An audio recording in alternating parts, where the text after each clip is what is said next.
Today for robbing Bahama Bucks on Kemp, how he attempted the robbery and got caught. Coming up. I'm Ann Arnold. City Council met today. We'll tell you what they did and what they changed coming up. And the Oklahoma Department of Human Services is working to keep your children safe while in daycare. Today, new rules and regulations are in place. Those stories, plus weather and sports. Channel 6 News at 6 starts right now. Live from Texoma's news station, this is KAUZ Channel 6 News at 6. Good evening, everybody. I'm Chris Horgan. And I'm Lindsay Hunt. Oklahoma wants parents to know their children are safe while in daycare. Yeah, and tonight's top story, it's, well, Oklahoma daycare. Their centers have 60 days to comply with new rules that were passed today. Under the regulations, centers must make inspection reports and other records available for parents to read.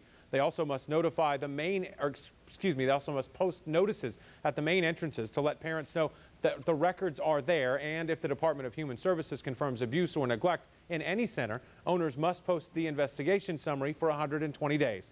DHS passed the regulations in response to the death of a 2-year-old at a Tulsa daycare center earlier this year. A Wichita Falls store robbed by a man with a BB gun, but he didn't get far. The robbery happened at Bahama Bucks on Kemp just before 10 last night. Police say they caught up with the suspect, 19-year-old Barry Kenneth Brown Jr. shortly after. They found him in a nearby alley with $400 cash, the BB gun, and a machete in his car. He's charged with aggravated robbery, bond set at $100,000. The Wichita Falls Police Department and the Bureau of Alcohol, Tobacco, and Firearms and Explosives are being praised for their work. Both helped put 2 convicted felons behind bars. They caught the men with guns this summer. It's illegal for convicted felons to have firearms. The men were quickly prosecuted for their offenses under the Project Safe Neighborhood initiative. Looking ahead, we're waiting to see if tomorrow night's scheduled execution will go as planned. Alberto Chi is set to die by lethal injection for shooting an Arlington man to death during a 2001 robbery. An execution last week in Texas was blocked by the U.S. Supreme Court as they'll hear a case against lethal injection in January. 2 Kentucky prisoners on death row say the practice is cruel and unusual punishment. Chi's lawyers are trying to get the high court to block his execution. It's time for our first look at weather with Chief Forecaster John Cameron.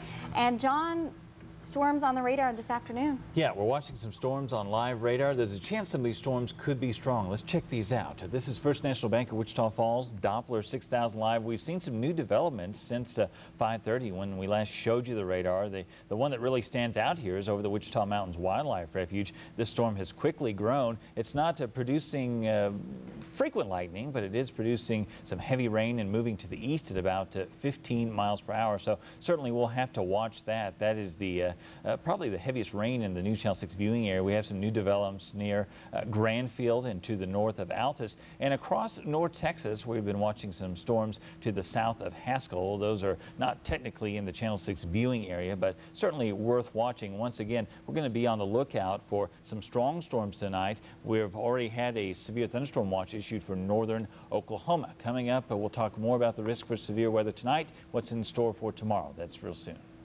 John, thank you. Volunteers across the U.S. are in Wichita Falls helping local flood victims. Yeah, if you were affected by the summer flooding, the Wichita Falls Area Long-Term Disaster Committee has set up shop at the East Branch YMCA located at 302 Tulsa. Organizers say they'll assist families and connect them with available resources as long as it's needed. And so that's our purpose in being here, to talk with people, to interview them, and find out what they still need to be able to recover from the flood. Residents can simply walk in until 8 p.m. tonight or tomorrow from 9 a.m. until 4 p.m. No documents are necessary, but please bring your FEMA number if you have one. Volunteers will also go door to door in the East Side neighborhood. For more information, you can call 766-4231. Wichita Falls City Councilors approved a $100,000 flood assistance program this morning.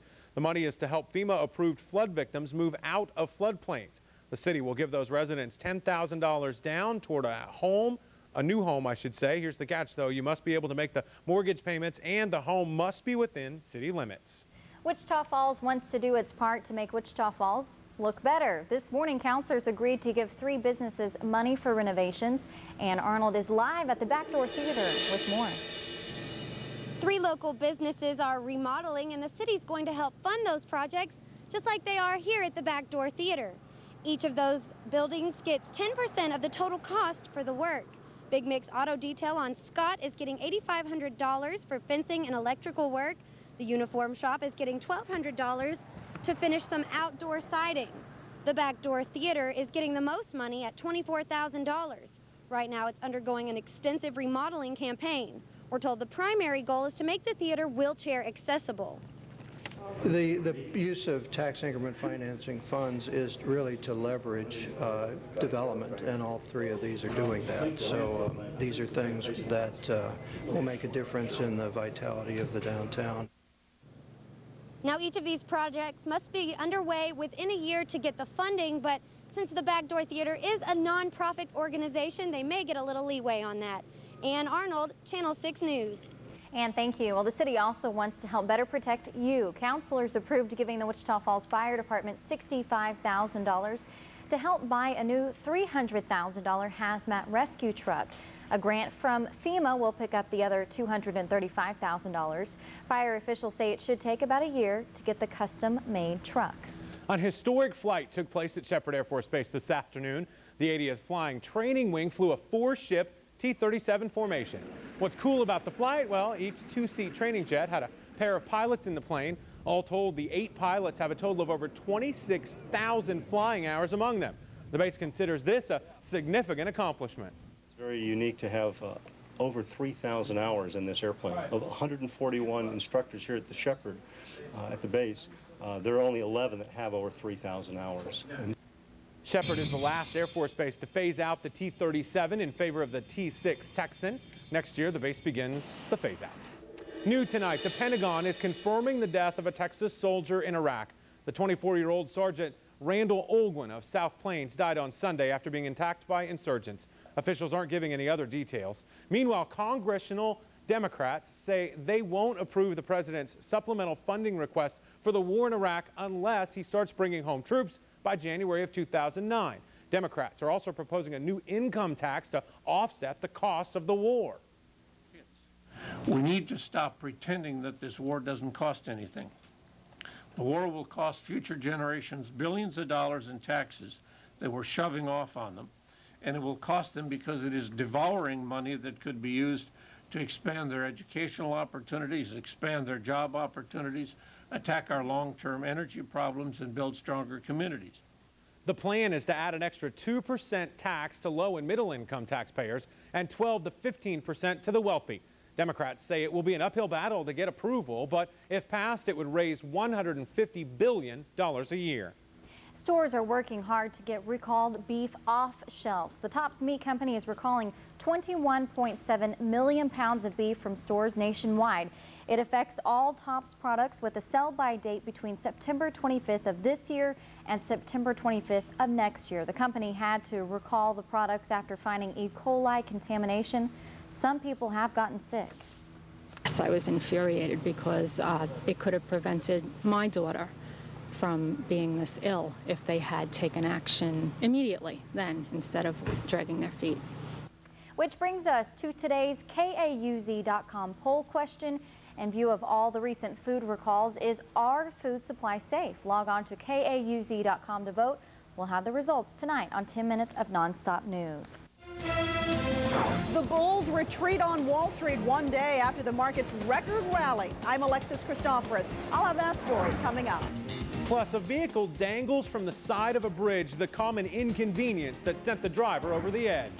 And Andy Austin introduces us to the fourth and final candidate for the MSU Athletics Director's position a little later in sports.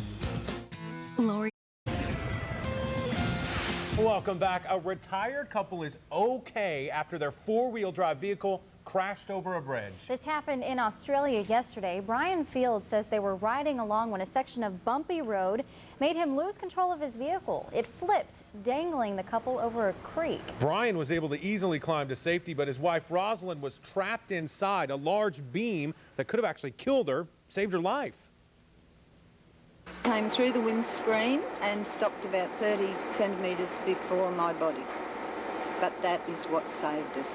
It impaled the cruiser and it held on to the cruiser, but that is actually what saved me, what I thought was going to kill me. Paramedics had to cut the roof of the car to get Rosalind out.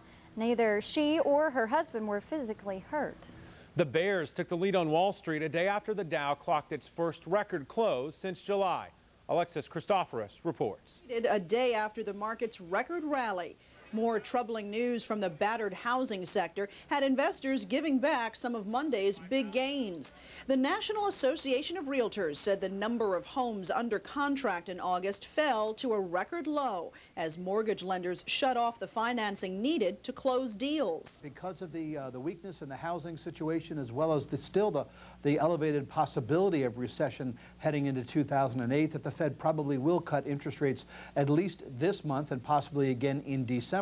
That's what Wall Street is banking on. Stocks have been riding high ever since the Fed last slashed rates on September 18th. Since then, the Dow has rallied more than 600 points. Former Fed Chairman Alan Greenspan added more fuel to the rally Monday when he declared there are some early signs that the credit crisis is easing. That drove the Dow back over the 14,000 mark for the first time since July. And economists expect more good things ahead for the stock market. Overall, for the full year, we would expect to see a 10% appreciation. There are still plenty of wild cards between now and the end of the year, including earnings reports and 2 more Fed meetings. But for now, the bulls are waiting in the wings. Alexis Christoforous, CBS News, the New York Stock Exchange. We're talking about records on Wall Street. Today's record high, 102, still a ways off, but still hot, John. Still hot. There's a cold front over Oklahoma. It's headed our way. I wish I could tell you it's doing away with the summer heat. That's not the case. Could be a rainmaker, though. More on that next.